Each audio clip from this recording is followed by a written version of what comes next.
पंच बनने निकला पाकिस्तान, लेकिन शुरुआत ही विवाद से हो गई। सवाल ये है कि आखिर इजराइल पाकिस्तान के पीछे क्यों पड़ गया है। कहानी शुरू होती है एक सोशल मीडिया पोस्ट से।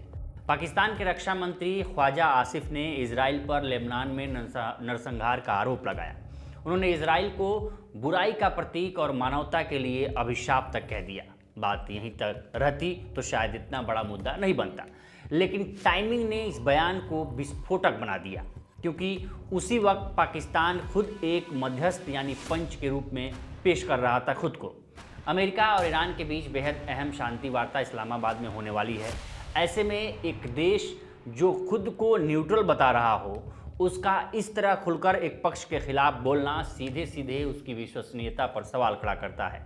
इजराइल ने यहीं पाकिस्तान की कान मरोड़ी। ख्वाजा आसिफ को अपनी पोस्ट डिलीट करनी पड़ी। ख्वाजा आसिफ की सोशल मीडिया पोस्ट पर इजराइल के प्रधानमंत्री बेंजामिन नेतन्याहू के ऑफिस ने तुरंत कड़ा जवाब दिया। उन्होंने कहा कि ये बयान सिर्फ आलोचना नहीं है, बल्कि इजराइल के अस्तित्व को चुनौती देने जैसा है। और सबसे बड़ी बात, ये बयान उस देश से आया है जो खुद को शांति वार्ता का तटस्थ मध्यस्थ बता रहा हो। यही से मामला पलट गया।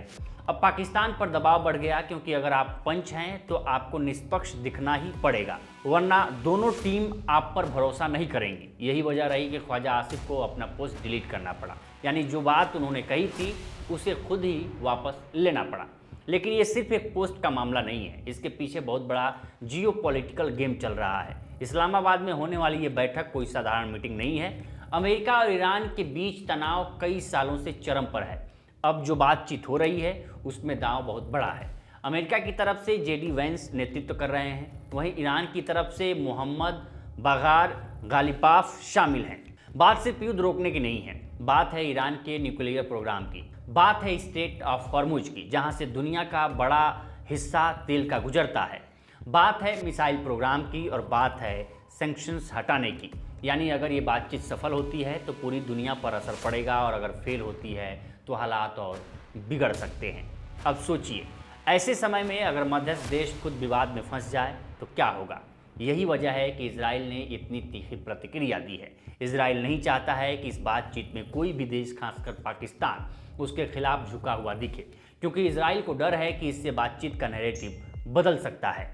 दूसरी तरफ पाकिस्तान के लिए भी ये बहुत बड़ा मौका है। वो खुद को एक जिम्मेदार ग्लोबल प्लेयर के रूप में दिखाना चाहता है, लेकिन एक बयान ने उसकी पूरी छवि को झटका दे दिया, और इसका असर सिर्फ कूटनीतिक तक सीमित नहीं है, आम लोगों तक भी पहुंच रहा है। इस्लामाबाद में सुरक्षा इतनी कड़ी कर दी गई है कि शहर लगभग ठप हो गया है। सड़कों को बंद कर दिया गया है, जगह जगह चेक पोस्ट हैं, ट्रैफिक डाइवर्ट है, स्कूल बंद हैं, दुकानों पर असर पड़ा है, लोगों की आवाजाही सीमित कर दी गई है। यानी आम आदमी जो इन बड़े देशों की राजनीति से दूर है, उसे भी इसकी कीमत चुकानी पड़ रही है।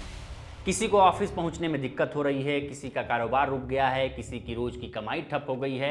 यही असली सच्चाई है अंतर्राष्ट्रीय राजनीति की। ऊपर बड़े बड़े फैसले होते हैं और नीचे आम लोग उसका असर झेलते हैं। तो पूरा मामला समझ लीजिए। पाकिस्तान पंच बनना चाहता है, लेकिन पंच बनने के लिए जो सबसे ज़रूरी चीज़ है, न्यूट्रल रहना, वह नहीं कर पाया। इजराइल ने इसी कमजोरी को पकड़ा और खुलकर चुनौती दे दी। अब आगे क्या होगा, ये इस बात पर निर्भर करेगा कि पाकिस्तान खुद को कितना संभाल पाता है। क्या वो सच में एक निष्पक्ष मध्यस्थ बन पाएगा, या फिर यह मौका भी हाथ से निकल जाएगा।